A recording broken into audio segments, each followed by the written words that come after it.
Dalam hati gue cuma bilang, jangan ganggu. Gak lama dari gue ngomong gitu, tiba-tiba ada suara cakaran dari daerah si itu ke tembusan ke Singkawang. Jalannya jurang, belok-belok gini dan sebagainya. Di satu momen gerimis, di satu belokan jurang itu gue ngeliat ada anak kecil gini-gini. Oh kayak lagi menyetir mobil.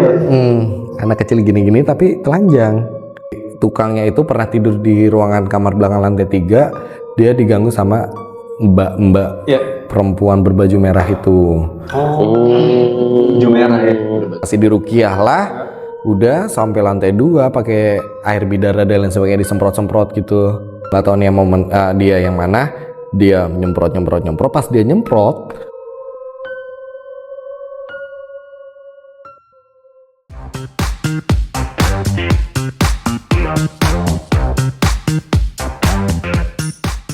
Sungai Kapuas itu ada penunggunya sih dengar-dengar ya. Oke. Itu disebutnya Puake. Puake. Ada juga yang bilang sosoknya itu buaya putih. Buaya putih.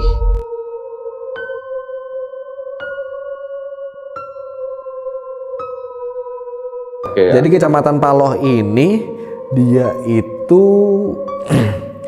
sebuah negeri gaib sih. Oh gitu. Jadi kayak yang sempat viral kan Saranjana. Iya. Assalamualaikum. Waalaikumsalam warahmatullahi wabarakatuh. Waduh. Gue pernah denger nih yo. Katanya kalau di Kalimantan tuh ada mitos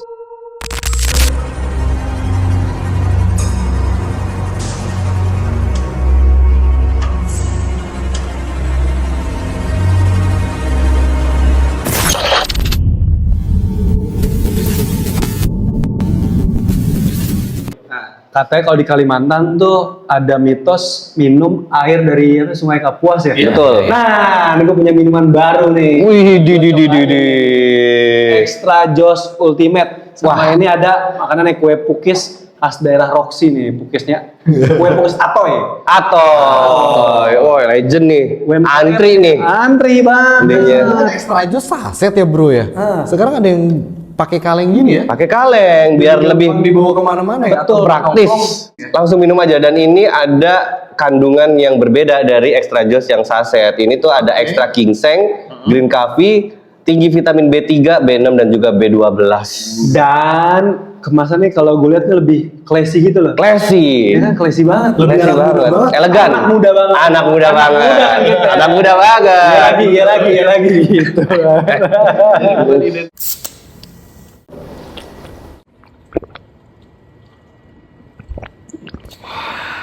Gue Mantep banget loh, ini kita bisa konten 24 jam kayaknya. Wah. Dan yang paling penting, yang gak kalah penting adalah halal bro. Halal, itu yang penting. Halal toiban. Seger banget. Iya. Ngomong air kapuas, lu pernah minum gak sih?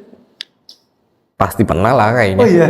Gue nggak tahu kan air apa yang ada di situ ya. Gue minum aja sih. Oh maksud gue nggak harus air Ngambil dari kali langsung.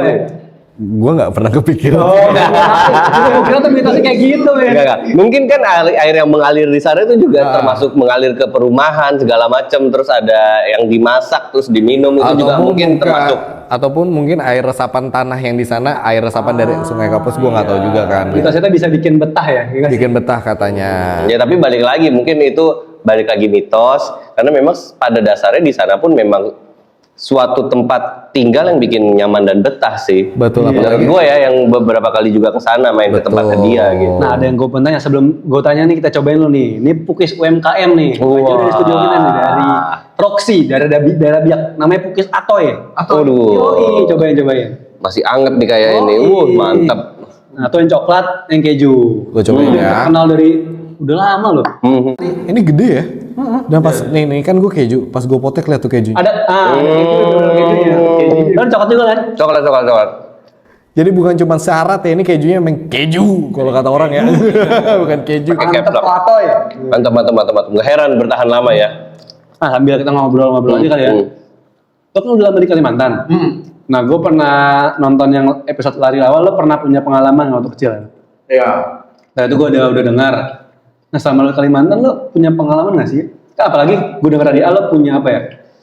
maksudnya punya gift lah gitu kan dari kecil kan lo sama Al, cuma Al katanya sekarang udah nggak terlalu lah, udah ya bahasanya udah ditutup lah gitu mungkin kan. Nah lo selama di Kalimantan gimana tuh dengan berbagai mitos yang ada di Kalimantan? Lo sendiri punya pengalaman nggak di luar mitos Kalimantan yang lo tahu ya? Maksudnya pengalaman pribadi gitu ya? Jadi gue mau ngelurusin dulu nih. Gue mau dibilang gue punya gift, gue juga nggak tahu juga. Gue nggak mau self claim. Kalau gue dulu bisa lihat dan lain sebagainya. Tapi di satu momen mungkin ya lagi frekuensinya lagi sama atau apa. Memang ada pernah lihat mereka lah. Walaupun kalau orang indigo kan setiap saat bisa ngelihat. Kalau anak indigo ya, kata anak indigo semua setiap saat bisa ngelihat lagi gini, ngelihatnya kayak manusia biasa dan lain sebagainya. Kalau gue tuh di beberapa momen mungkin lagi kecapean, frekuensinya lagi sama, pas lagi main bola kan ya, maghrib itu lagi kecapean mungkin kan, frekuensinya sama, yang ngeliat anak kecil perutnya bolong nonton maghrib-maghrib itu mungkin frekuensinya lagi sama. Nah pas di Kalimantan nggak tahu nih sebuah apa ya. Jadi setiap gue tinggal di rumah baru atau tempat baru, pasti ada satu momen gue dikasih kode kalau ada sesuatu tinggal di sana. Kayak kenalan gitu ya, penyambutan ya. Contoh di rumah yang tipe Jepang itu gue ngeliat lagi tiba-tiba minum susu, bayangan hitam jatuh kebalik di pintu kaca, goyang-goyang gini. Ini yang di yang tempat tinggal lo di Tangerang yang gue ngeliat leak, sosok leak di tetangga. Nuansa Jepang. Terus kan sempat pindah rumah juga ke nuansa yang lain. Itu gue lagi diem maghrib disindenin, nggak ada gamelan nggak ada apa, tiba-tiba nyinen sendiri di kamar, di rumah kosong itu, gue di rumah sendiri maghrib nyinen. Terus gue bahasa kasar agak bodohnya gue adalah gue nanya siapa tuh. Lo sautin anak seumur kelas 4 SD gue, siapa tuh, dijawab lagi pakai sambil nyinden ibu-ibu gitu tua. Oh, suara ibu udah tua. Sambil jawab aku. Dia ngejawabin apa yang lo tanya ya? Pakai nyinden. Iya, pakai nyinden cuma jawabannya. Wah, itu gila sih. Dan kalau lo lihat rumahnya sekarang makin ngeri ya. Ya, jadi kemarin sempat gua sama keluarga kayak nostalgia lah, dulu pernah tinggal di sini, pernah tinggal di sana, ke beberapa komplek yang pernah kita tinggalin, dan rumah yang ini hancur. Masih ada bangunan, masih ada kosong dan terbengkalai ya. Plafon-plafonnya udah pada rusak, tapi kanan kirinya tuh hidup. Oh, gimana kalau maksudnya ada yang tinggal? Kita kesana. Boleh kalau 10.000 komen. Siap, Al bakal menelusur. Ditemenin Angga dong. Tapi emang suasana rumah itu ngeri banget ya. Lo kan ngeliat perempuan ya? Iya, betul, melintas di belakang. Jadi di rumah yang itu. Mumpung ini membahas tentang rumah tersebut, gue juga mungkin mau cerita pengalaman horor gue di masa kecil di rumah tersebut. Jadi itu rumah 2 lantai. Nah, kakak gue tuh kamarnya di lantai 1, kakak pertama gitu. Kita di lantai atas. Nah, suatu malam di rumah itu gue ngedenger suara anak ayam semalaman. Suara anak ayam semalaman. Padahal di sekitaran situ nggak ada yang melihara ayam gitu. Komplek, klaster gitu. Suara anak ayam semalaman. Gue nggak bisa tidur gitu kan. Seberisik itu gitu. Sampai akhirnya subuh, kayak udah ada aktivitas di bawah. Gue turun, tapi ternyata di situ rame sama temennya kakak gue, temen-temennya kakak gue gitu kan. Di depan kamar kakak gue ada namanya Kak Yudi Bom panggilannya, panggil Til sini gitu, gue dipanggil gitu. Kenapa bang? Sini gitu, panggil. Dia buka pintu kamarnya Bang Galih kakak gue, dia masuk ke kamar, terus tuh abang lo gitu. Gue lihat ke dalam. Abang gue udah terkapar di tempat tidur, penuh dengan darah, bengep segala macam. Ternyata abang gue habis kecelakaan motor. Malamnya tuh habis kebut-kebutan lah ya. Apa sih istilahnya tuh? Trek-trekan. Anak jalanan. Trek-trekan gitu kan ya. Terus pas perjalanan pulang sambil kebut-kebutan lah, gue nggak ngerti, mengalami kecelakaan gitu. Betul-betul separah itu kondisinya, matanya ketutup 2, bengep gitu. Waktu itu baru pasang behelnya rontok semua. Bahkan bekas luka itu sampai sekarang gitu, kumisnya motong gitu. Oh iya. Kayak alis zaman sekarang tuh. Betul. Ini di kumis tapi gitu dah. kejadian mistisnya apa gitu. Nah, Kak Yudi Bom Bom ini dia ternyata juga punya kelebihan lah dengan hal-hal goib ini. Iya. Jadi ceritanya dia pada malam kejadian kecelakaan itu kan dengan segala yang bisa dilakukan, Kak Gali dibawa pulang lah sama teman-temannya yang ada di lokasi kan. Selama perjalanan pulang mereka diikuti sama kuntilanak. Karena mengincar darah dari Kak Gali ini, darah segar. Karena seberdarah-darah itu gitu kan. Betul. Jadi sepanjang mereka perjalanan itu diikutin betul sama si kuntilanak ini dengan ketawanya segala macam dari pohon ke pohon gitu sampai ke rumah.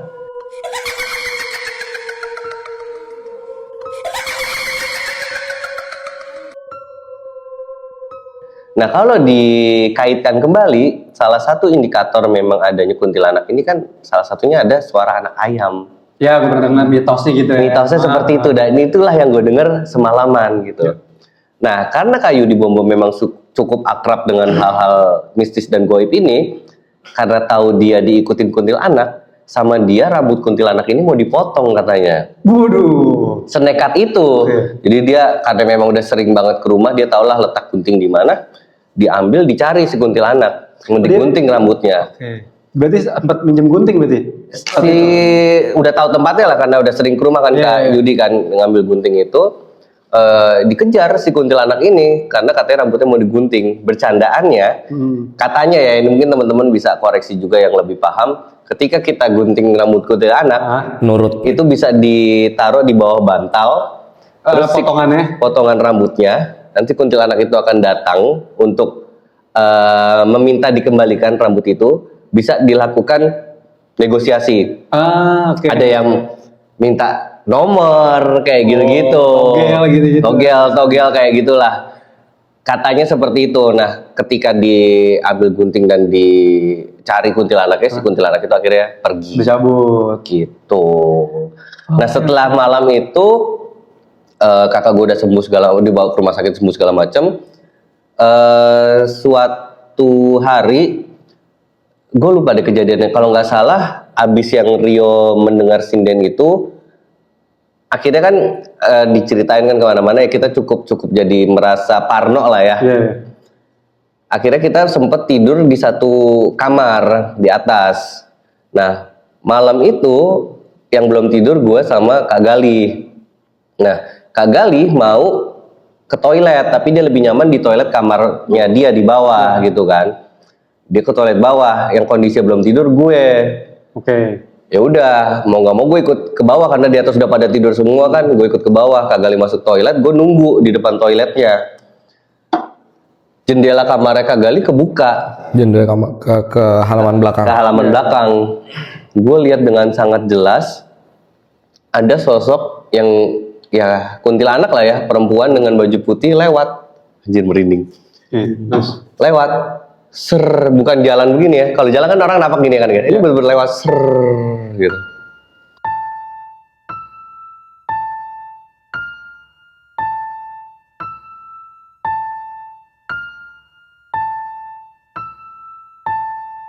Kayak dia naik di atas skateboard gitu. Gitu. Nah iya, itu gue langsung Kak Gali buruan gitu. Bentar, udah gue langsung lari ke atas. Itu yang tadi Rio bilang, gue pernah lihat Pernah perempuan itu. Nah, gue nggak tahu ya apakah itu kuntilanak yang ngikutin kakak gue waktu kecelakaan atau udah kuntilanak yang berbeda. Atau Marsyanda kali. Tadi ada bom. Oh iya, ada Yudi Bom. Apa? Ibu Peri. Oh iya. Lihat Oke, yo. Tadi yang belum terjawab banget sebenarnya, yang di Kalimantan lo sendiri punya pengalaman pribadi gak sih? Selama lo tinggal di Kalimantan udah 7 tahun ya? 6 tahunan ya? 6 tahun dari tahun 2019. Ya.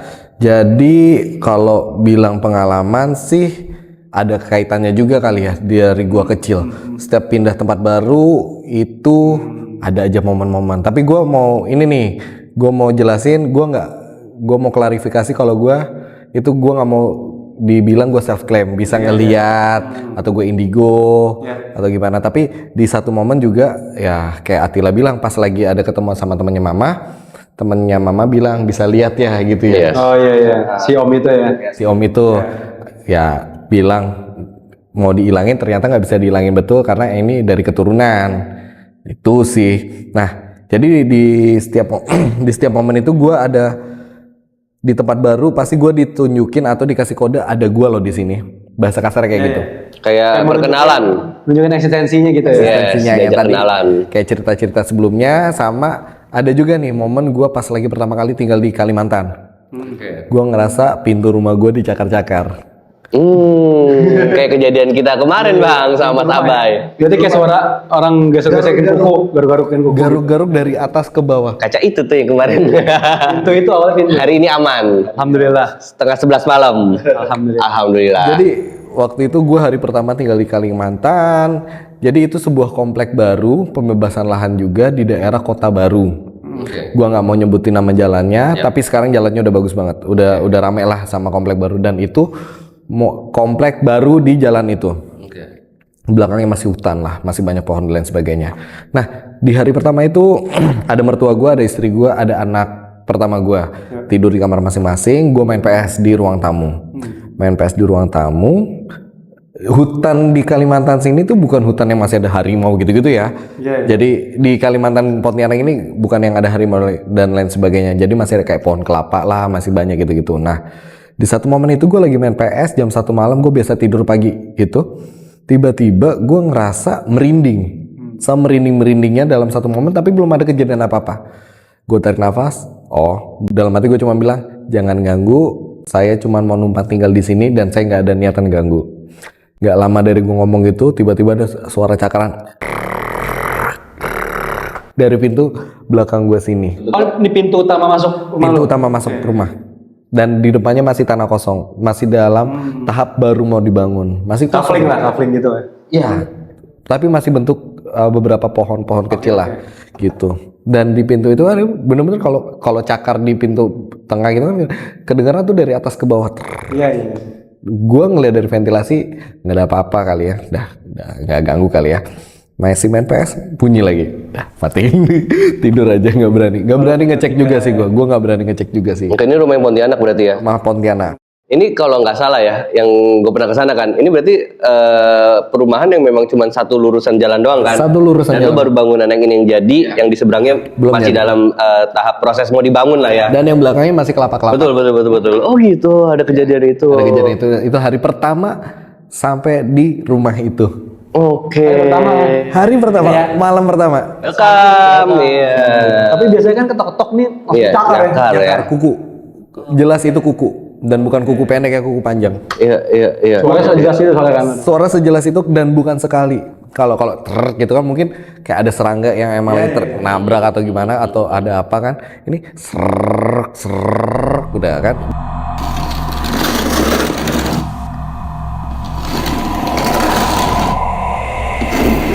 Gue masih main PS, gue diemin. Nah, dalam hati jangan ganggu. Banyak lagi. Berulang lagi. Sampai 3 kali. Udah akhirnya yaudah nggak bisa diajak ngomong. Iya. tinggal gitu aja ya. Lo cuekin malah dia tetap melakukan hal itu ya. Nggak bisa diajak ngomong, ya udah gue taruh, gue tidur aja. Oke. Selimut Sabrani di luar. Nah, tapi di rumah itu selain itu ada kejadian lain lagi nggak?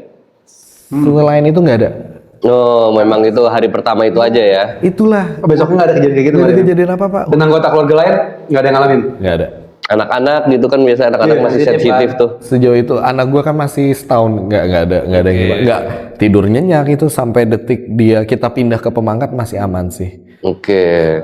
Nah kalau kita tuh memang kalau nggak ada apa-apa ya tidak menyampaikannya tidak apa-apa. Jadi tidak pernah ada yang direkayasa di Betul. lari malam misteri. Nggak kita tambahin, kayaknya seru nih kalau tambahin gini. Nggak usah. Iya, kalau tambahin tiba-tiba lagi main PS, samping saya ikutan dong. Nah, kita nggak ada kayak saya gitu. pakai Madrid ya gitu. 3-0 tuh sama Arsenal. Ya udah, oke lanjut. Lanjut. Apalagi nih di Pengalaman Kalimantan? Pertama ya. Pertama di hari pertama pindah tuh. Ya. Karena di Kalimantan Rio tuh tinggal di Pontianak, tinggal di Pemangkat sama Singkawang ya. Singkawang. Oke. Nanti balik lagi ke Singkawang tengah tahun ini. Jadi selain di rumah itu ada kejadian apa lagi yuk di Kalimantan sana? Nah, jadi kan gue di Pontianak itu ada usaha lah, usaha rumah makan.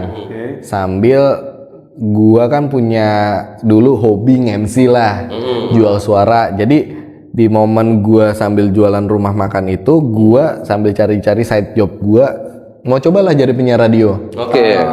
Menyalurkan bakat lo juga ya. Hobi lah ya. Dan bisa jadi cuan kan. Betul. Benar. Siapa tahu kan dari radio bisa dijual kemana-mana nih suara gue kan. Gue mikirnya gitu. Jadi gue daftar, gue keterima. Pas gue training, pas gue lagi percobaan dulu kan, gue datang duluan nih, ternyata penyiar gue belum datang, penyiar utamanya belum datang. Ya, lo kebagian siaran apa? Siang? Oh siang, oke. Program siang jam 2-an lah itu. Gue naik duluan ke atas, gue masuk ruangannya. Studio ya. Pintu studio, jadi bentuknya adalah pintu studio, nih ruangan, ini pintunya sebelah sini ada pintu lagi untuk ke tempat istirahat, taruh tas dan lain sebagainya. Lo tau lah kalau pintu studio gimana. Iya, berat. Ada pemberatnya, kedap suara dan lain sebagainya. Tebel banget tuh. Tebel banget. Nah, gue duduklah di operator di tempat ituannya, di dekat mic gitu-gitu sambil dengerin musik ini apa sih, habis ini. Di satu momen tiba-tiba pintu di tempat yang ruang tunggu itu tiba-tiba kebuka.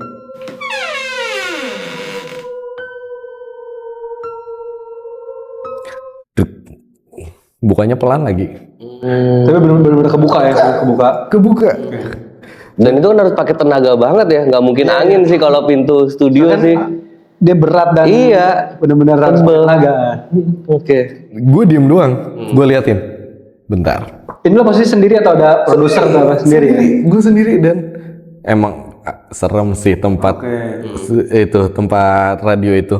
Gue diem, gue liatin. Kan itu berat ya. Gimana bukanya? Ya udah gue tutup, gue mau buka pintu buat keluar kabur kan. Karena gue nggak lama teman gue datang gerhana gitu-gitu, datanglah ngobrol, cuy kebuka sendiri. Oh mereka cuma bilang, oh udah ketemu, udah disapa. Yang tenang lamanya nih udah biasa. Jadi udah hal biasa. Ternyata ada satu sosok lah, memang suka gitu. Apa ya? Lo ceritain nggak sama teman-teman yang Ya, udah sosoknya apa yang ada di Rempewi. radio? Oke. Nah, Miss K. Ada namanya lagi tapi gue lupa namanya siapa. Oh, sampai dikasih nama ya. Ada namanya. Dikasih nama, biasanya sama anak radio sih itu. Iya. Kayak kemarin di Misteri Tapal Batas ada namanya Asih. Asih. Di basecamp mereka ya. Di basecamp mereka. Tapi kalau yang gue tahu emang stasiun radio itu jadi salah satu tempat yang memang menarik untuk makhluk-makhluk goib ini tinggali. Karena ada pancaran gelombang. Karena kan kalau kata orang mereka itu gelombang, frekuensi. Iya, begitu. Sama teman-teman apa tuh? Ghost Ranger Indonesia. Betul. Kalau nggak salah juga salah satu narasumber di PMK ya, itu juga penyiar di radio di Bandung kalau nggak salah, dan menyampaikan hal serupa begini. Dan ini apa, ngomong radio, film Jumbo nonton. Wah, belum lagi. Besok nih gue baru menonton. Ada, ya kan nonton ada. Jadi si kepala desanya Spoiler. Dikit-dikit. Itu pakai radio kan? Pakai radio. Oh, make sense. Buat nangkep. Karena pas gue nonton nih bagus, sebenarnya filmnya bagus, tapi sebenarnya kalau dikemas horor juga horor juga ya. Udah kasihan. Iya, gue belum nonton. Besok gue nonton. Oke. Jadi itu salah satu pengalaman gue di radio itu. Tapi nggak lama kan COVID, akhirnya gue disuruh pilih mau stay Pontianak atau Bali Pemangkat aja. Jadi gue pilihnya Bali Pemangkat aja lah, karena gue mikir anak keluarga gue. Iya, betul. Di Pemangkat tuh ada keluarga istrinya lah di sana, gitu. Oh, tapi lu berarti akhirnya sempat kerja di radio itu dong? Sempat. Nah, selepas dari yang hal itu pertama kali lihat, ada lagi nggak? Gue nggak mau sendiri. Pokoknya gue ke atas nggak mau sendiri. Akhirnya kalau gue waktu siaran malam itu gue kumpul ke office-nya dulu. Ya tapi abis itu lo nggak pernah ngambilin apa lagi? Nggak mau. Akhirnya gue udah tahu ada itu. Gue nggak mau momen gue sendiri, takutnya gue lagi satu frekuensi. Oh itu gue lagi drop. Dan confirm ya dari teman-teman yang lain. Maksudnya cuma lu. Langsung. Oh udah ketemu. Iya kayak udah hal biasa. Udah sering gitu kan. Iya. Oke. Terus ada satu lagi nih. Gak usah banyak-banyak lah. Dua lagi atau satu lagi? Dua lagi. Kalau satu lagi dari iklan. Dua. Bukan 02 tapi. Nah. Oke. Mau makan gratis? Enggak. Ini aja bugis ya. Mungkin mau ada yang endorse. Betul. Kita Mau makan terima. gratis, kita buka sponsor. Mungkin teman-teman UMKM kan. Betul. Kita sama-sama support deh. Betul. Lanjut. Jadi momen, oke yang ini aja deh. Jadi gua akhirnya pindah ke sebelum pindah deh, gua kan punya rumah makan di daerah Pasar. Lokasinya sebelah. Kalau yang tahu rumah makannya, rumah makan, nah jangan disebut udah di Ini rumah makan khas Kalimantan atau Sakamer? rumah makan. Nggak apa-apa ya gue sebut. Nanti ditit aja. Tapi udah tutup juga sih dan sekarang udah jadi store lain lah. Rumah makan makanan kuliner itu Chinese food kah atau apa? Enggak, Nusantara. Nusantara. Tapi ada spesialisnya seafood. Oke. Gue kira makanan khas Kalimantan gitu. Enggak. Oke. Jadi ruko ini 3 lantai.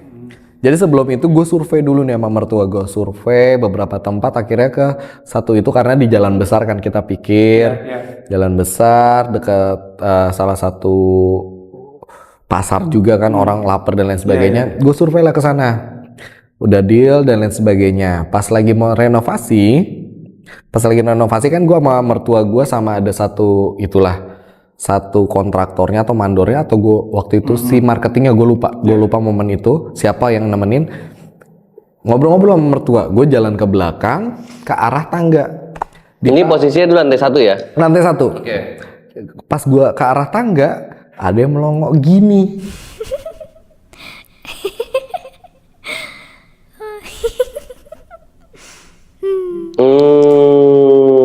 Kayak penasaran. Pas lagi ngeliat ke atas Gue gitu. ngeliat ke atas, dia ngeliat ke gue. Oke, sosoknya apa tuh? Anak kecil ponian. Anak kecil ponian. Gue liatin, dia ngeliatin terus hilang. Gue cuma colek, apa Pak, ada anak kecil. Oh, ya udah, diam aja kan gitu. Ya udah deh, tenang deh. Intinya biar gak takut lah sekitar semua kan. Ya udah. Mungkin di satu momen juga belum percaya gue bisa ngeliat dan sebagai kalian. Gitu. Nah, direnovasi lah ruko itu. Beberapa hari renovasi, tukang kan ada yang tidur siang di sana juga. Pas lagi tidur siang, tiba-tiba dia turun ke bawah. Pak, anak kecil Pak yang di sini Pak. Dia ngelapor ke siapa? Ke lu atau? Mertua. Oh, ke bokap mertua. Nggak ada gue waktu itu. Oh, bokap mertua lagi ngecek lah ya. Mertua ya lagi survei gitu. Ngomongnya ke mertua, mungkin gue lagi di depan atau lagi di mana, dia ngomongnya ke mertua. Anak kecil Pak di sini Pak. Confirm Di situ. Dalam hati gue, oh beneran gue bisa lihat. Jujur gue sampai detik ini gue nggak percaya gue bisa lihat itu. Tapi beberapa momen terkonfirm kayak gitu. Terus gak lama, terus ada apa lagi? Oh aku juga pernah tidur lantai 3 ada perempuan. Ini kata si tukang ya? Si tukang. Akhirnya ya karena takut gue bawa anak kecil juga kan, anak 1 tahun kalau gue datang dan lain sebagainya, akhirnya ruko itu di Rukiah. Di Rukiah. Berarti emang dia ustadz lah gitu ya? Pakai bidara dan lain sebagainya. Di Rukiah setelah pembangunan selesai atau pas saat masih tahap pembangunan? That moment, langsung Ketika. Bukan pembangunan sih, itu renovasi. Renovasi. Berarti ketika bisa ada laporan dari tukang, saat itu juga udah kayaknya harus di Rukiah. Lo ngeliat, tukang ngeliat gitu kan. Ya, direnovasi di Rukiah lah. Udah sampai lantai 2 pakai air bidara dan lain sebagainya, disemprot-semprot gitu. Jadi udah ada air bidara dimasukin botol yang ada semprot. Gua nggak tahu ya si ustadznya ini bisa lihat atau enggak. Pas lagi disemprot di ruangan lantai 3 tuh ngeri banget. Lantainya lantai kayu, ada ruangan kamar belakang tapi kamar kosong. Di depannya tuh bener-bener suasananya lembab banget. Lantai berapa tadi? Lantai 3. Lantai 3, oke. Kita mulai dari lantai 3 karena si cowok ini bilang yang atas perempuan kayaknya ganggu. Oh sorry, berarti Rukiah ini proses bukan dari lantai 1 justru. Atas Kalian lantai 3 dulu. Karena 1 nggak ada ngerasa apa-apa, lantai 2 gua ngelihatnya ada anak kecil, lantai 3 ada perempuan. Pas naik ke atas suasananya lembab karena di situ lantai kayu, tembok kayu dan sebagainya. Jadi kita mulai dari kamar belakang karena si tukangnya itu pernah tidur di ruangan kamar belakang lantai 3. Dia diganggu sama mbak perempuan berbaju merah itu. Baju merah ya. Berbaju merah sih kalau nggak salah ya. Gua agak-agak lupa momennya, itu tahun 2019. 2019, betul. Jadi pas itu udahlah Ustadz baca doa dan lain sebagainya, doa-doa, akhirnya ditutup dengan penyemprotan air bidara. Oke, Sunnah Rasul tuh, setahu gue tuh daun bidara kan. Pakai air daun bidara, disemprotlah beberapa momen. Nah, gue nggak tahu nih ustadznya ini sebenarnya bisa ngelihat atau enggak, karena kan ada orang bisa meruqyah dengan bisa melihat, ada orang juga bisa meruqyah tapi tidak bisa melihat. Betul. Gue nggak tahu nih dia yang mana. Dia nyemprot, pas dia nyemprot, gue ngelihat muncul. Oh gitu. Di momen. Jadi ibaratnya nih ustadznya nyemprot ke sini, sininya ke sini. Oh, menjauh. Menghindar. Gak ada, gue kira momen kena gitu. Tapi menghindarnya nggak kayak Matrix gini kan? Iya, baru gue bilang. Rambutnya tergerai-gerai. Gue ngelihatnya bentuknya adalah sekelebat, tapi bentuk atasnya kayak bentuk perempuan dengan rambut panjang, bawahnya merah tapi nggak sampai bawah. Kayak hologram gitu lah gue ngeliatnya. Jadi dia kesini nih kesini, tapi sini hilang. Terus pas lagi kesini muncul lagi. Gitu. Oh, jadi hilang muncul. Munculnya itu selalu tidak di tempat yang Ustadz semprot. Enggak. Gitulah. Gue nggak tahu tuh kesiram atau enggak akhirnya.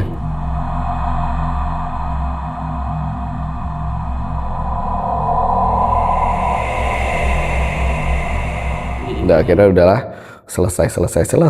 Disitulah momennya. Tapi semua ruangan akhirnya disemprot gitu. Diituin. Wah, walaupun di ruko itu akhirnya tetap ada yang tidur di sana kan. Tidurnya di lantai bawah.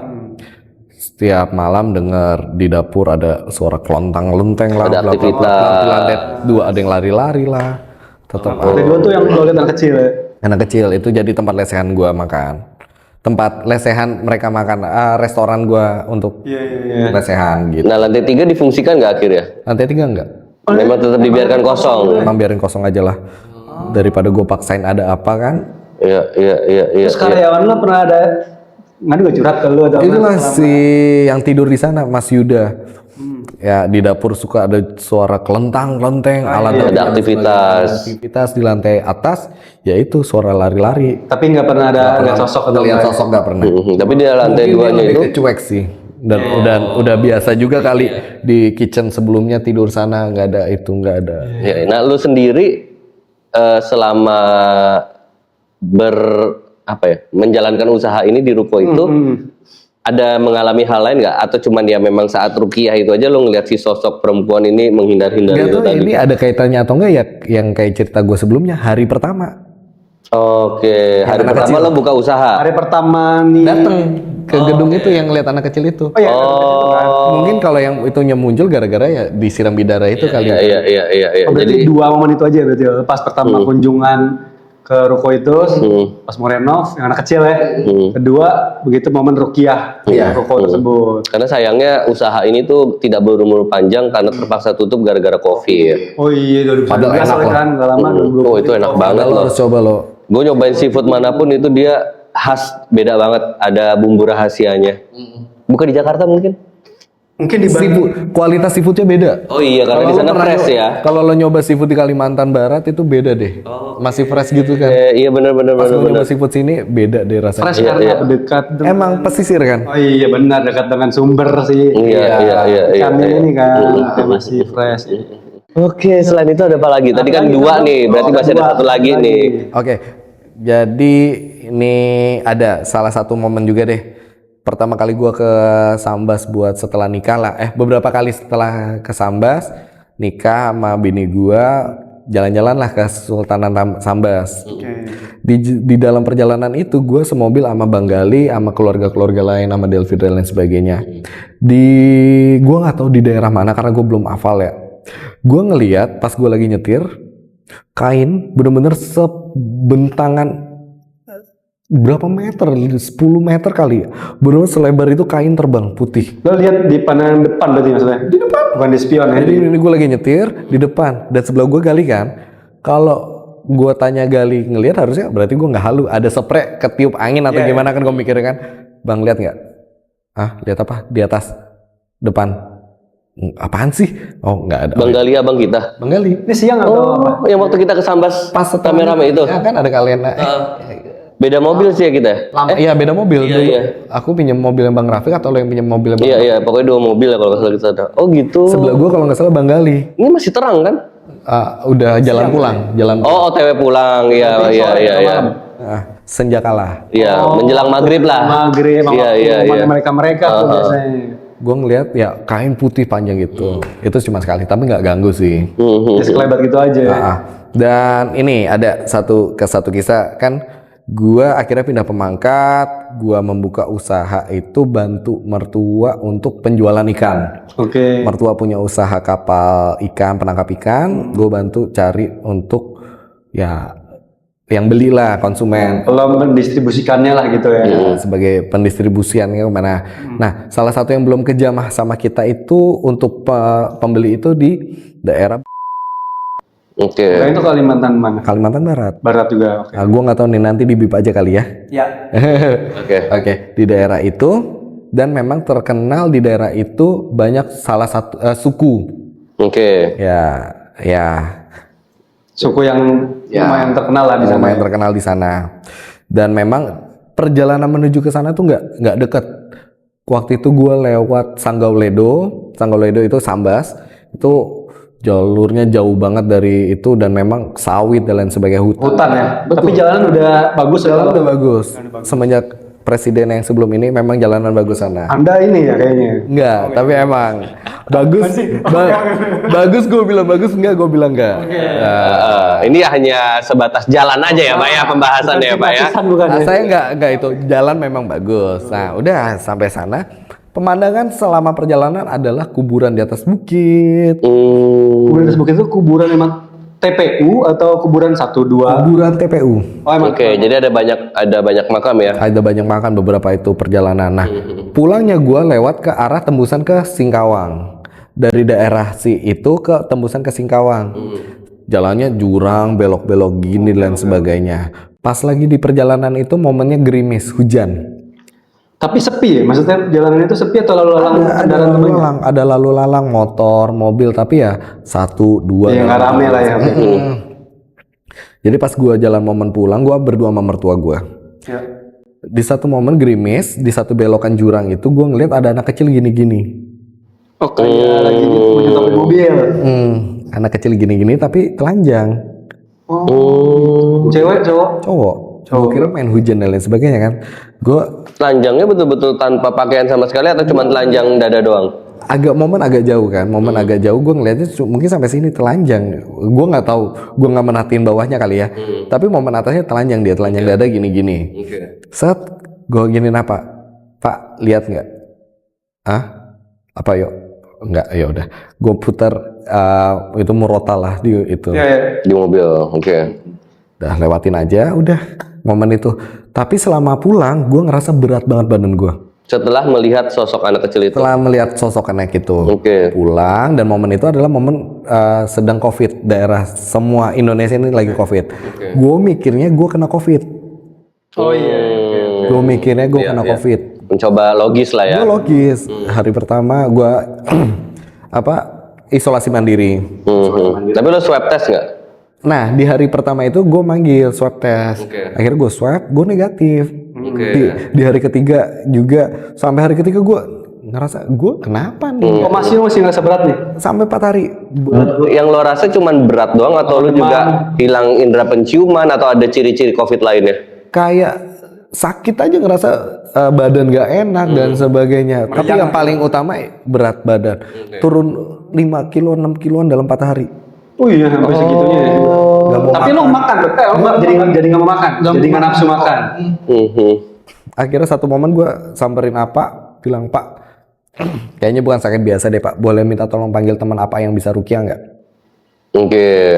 Di rukiah lah gue, di rukiah. Oh, lu ke rumah sih yang Ustadz yang ke rumah.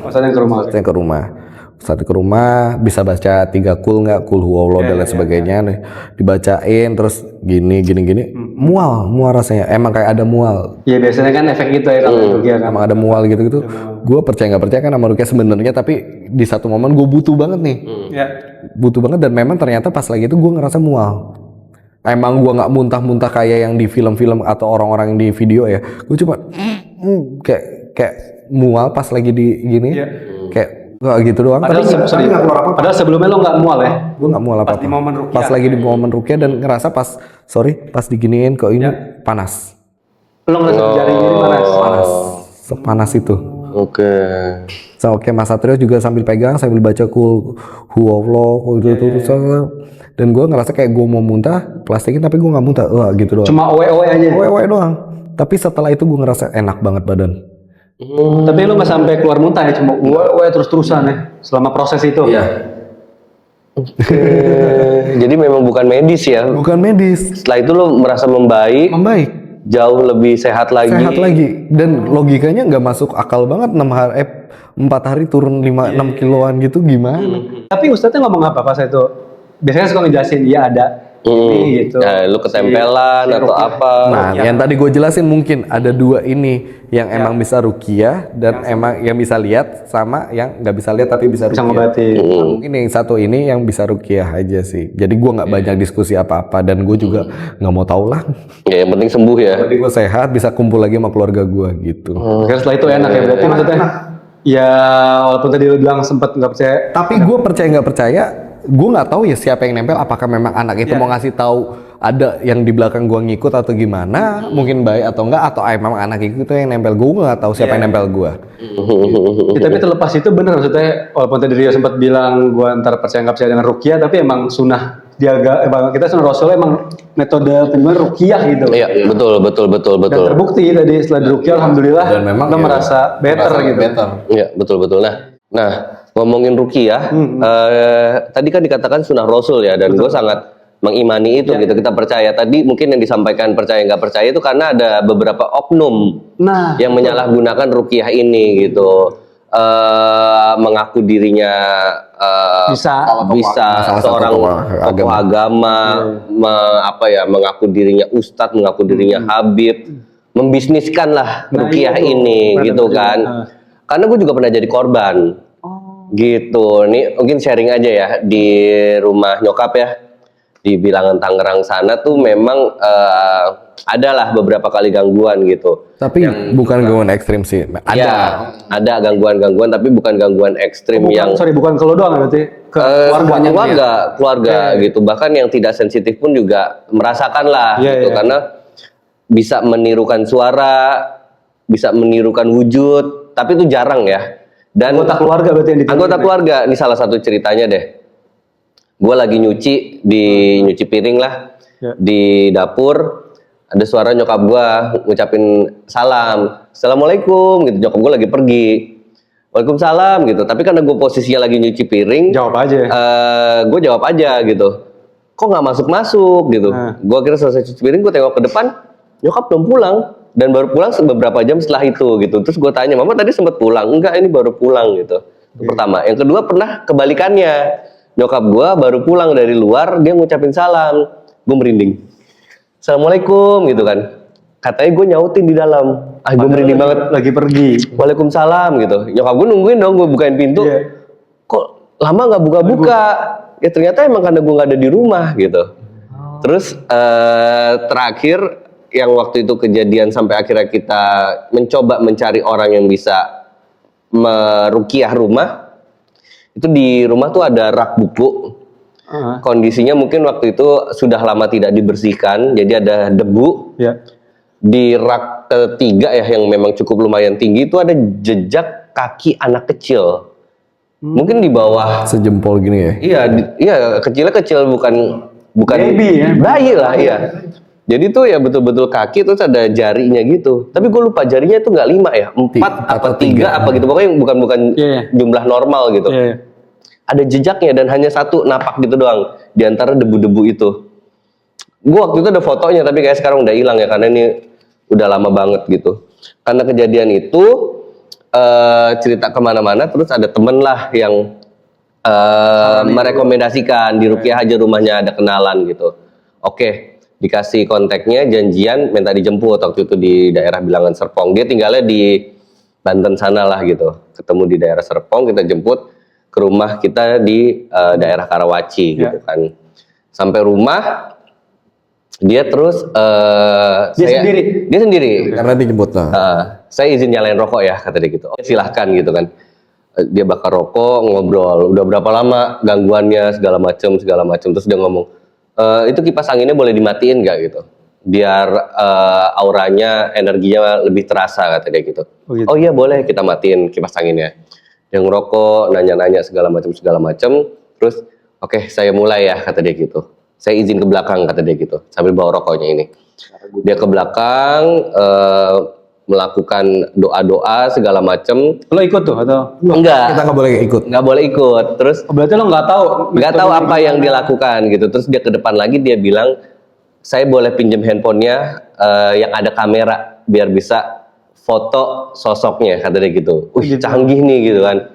Ya udah kita pinjemin HP, dia bawa ke belakang, dia foto, cekrek.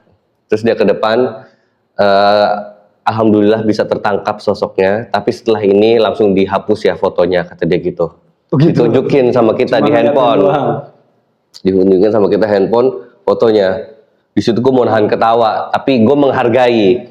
Oh iya Pak, ini sosoknya ya, tertangkap kamera ya. Iya itu, tapi sudah saya bersihkan, sudah saya usir segala macam. Oke, gue di situ, wah gila ya ada orang kayak begini. Tapi gue tetap menghormati lah gitu. Sampai akhirnya ya udah dia pamit pulang segala macam. Ya kita berikan sejumlah uang lah, dia pulang segala macam. Lo tahu sosok fotonya tuh apa? Jadi dia kan ngerokok. Di bawah rokok ke belakang kan.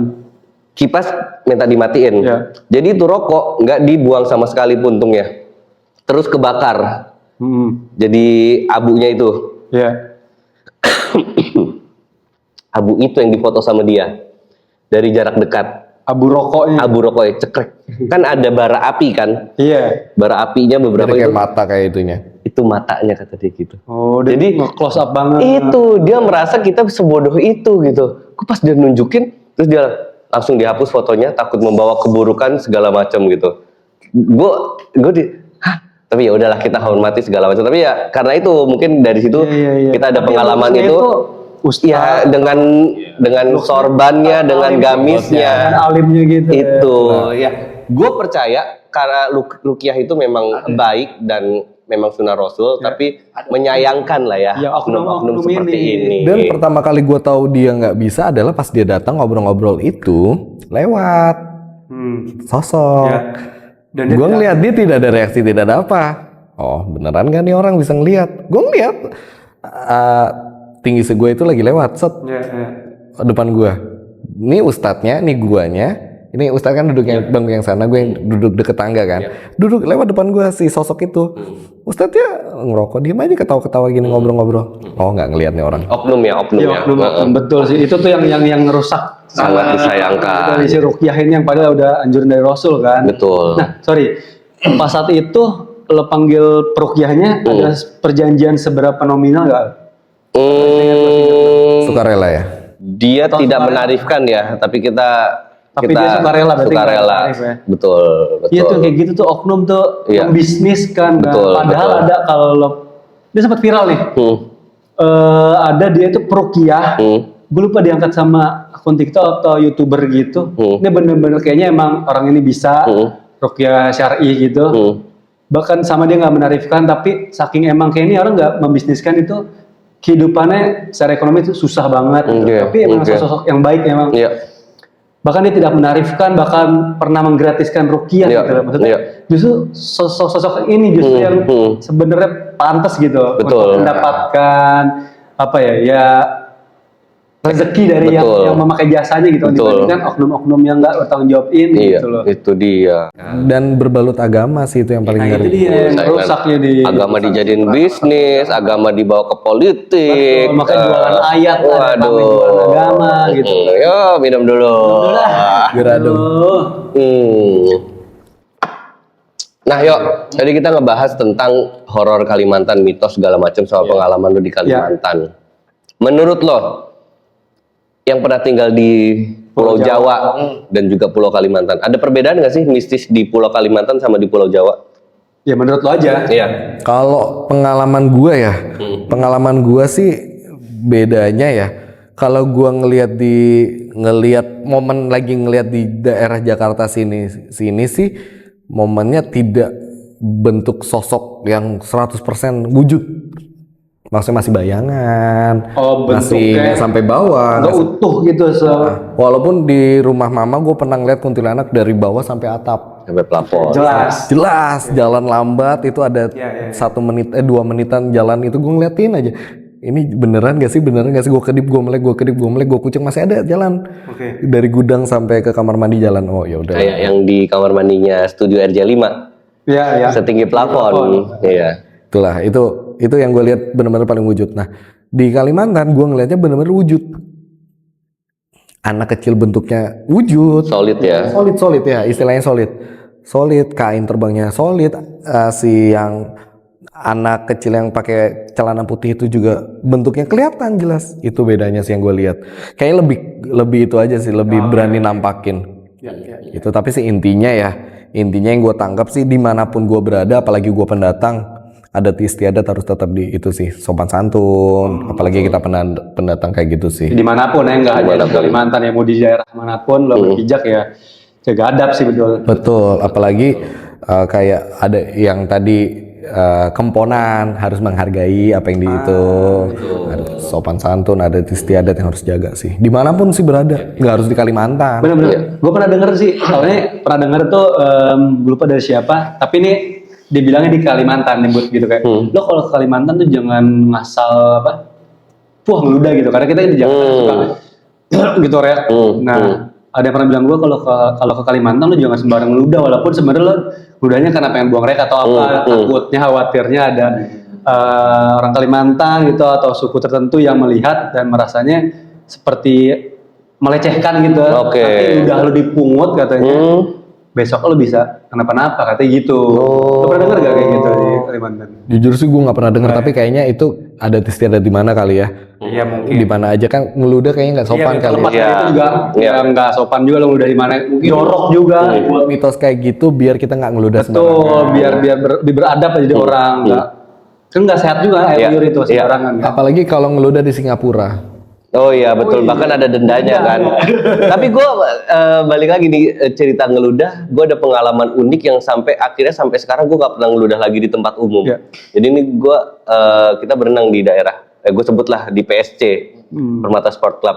Renang di situ, terus selesai renang mau ke tempat bilas itu, gue pengen ngeludah. Buang reak gitu nggak? Akhirnya gue ngeludah, dilalah ada bule lewat, dan gue dimarahin. Dari situ gue oh iya, nggak sopan segala macem gitu kan. Akhirnya dari situ sampai sekarang gue nggak pernah ngeludah di tempat umum. Apalagi kalau udah di atas motor tuh. Wah. Kesel banget gue tuh kalau ada udah dari motor atau mobil kan angin. Betul. Di belakang. Iya. Plak gitu. Iya. Gue pernah ada kejadian waktu SD kan gue naik mobil jemputan ya. Jadi mobil jemputannya kaca sebelah dibuka. Ada teman gue ngeludah. Wih. Kebukanya lagi. Nah, itu berarti senjata makan kuat. Angin kan? Kelas 2 itu gue inget banget. Seenggaknya dia tidak merugikan orang lain lah. Iya. Balik gitu ya. Balik mukanya sendiri. Mampus sih dari karmanya langsung instan ya. Nyata adanya. Iya. Oke.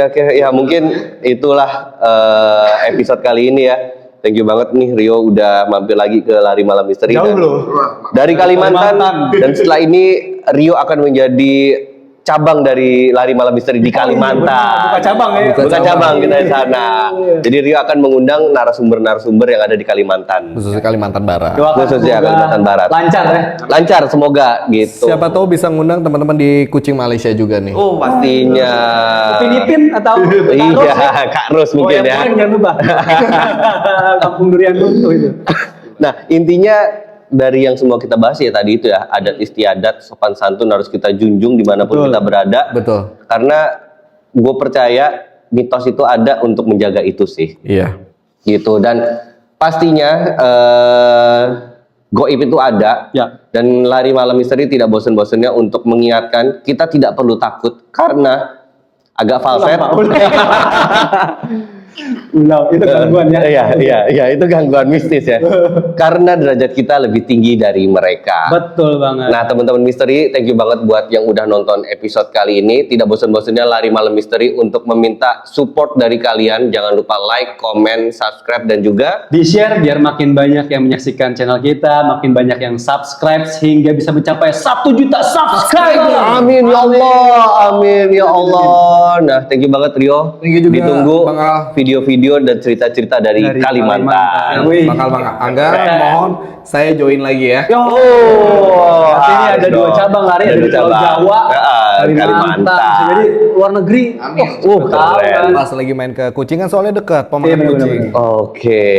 Nah, jangan lupa juga nih buat teman-teman misteri yang punya cerita-cerita horor, kalau mau berbagi pengalaman horornya di Lari Malam Misteri bisa juga. Caranya gimana, Bang Aga? Langsung komen di bawah atau bisa langsung DM ke IG atau mungkin ke TikToknya @larimalam_misteri gitu. Dan jangan lupa juga nonton episode-episode lama nih yang ada di channel kita, terutama Ya. episode-episode awal bareng Satrio. Betul. Apalagi ini episode di lari ini cocok buat teman tidur juga ya. Oh, betul. Cocok banget. Jadi yang masih belum bisa tidur bisa nonton nih. Nah, buat menemani teman-teman tidur atau sambil kerja itu cocok banget. Cocok. Jadi sekali lagi jangan lupa di like, comment, subscribe, dan yang paling penting jangan lupa di Share. Betul banget. Oke, jangan lupa untuk saksikan episode-episode lainnya dari Lari Malam Misteri.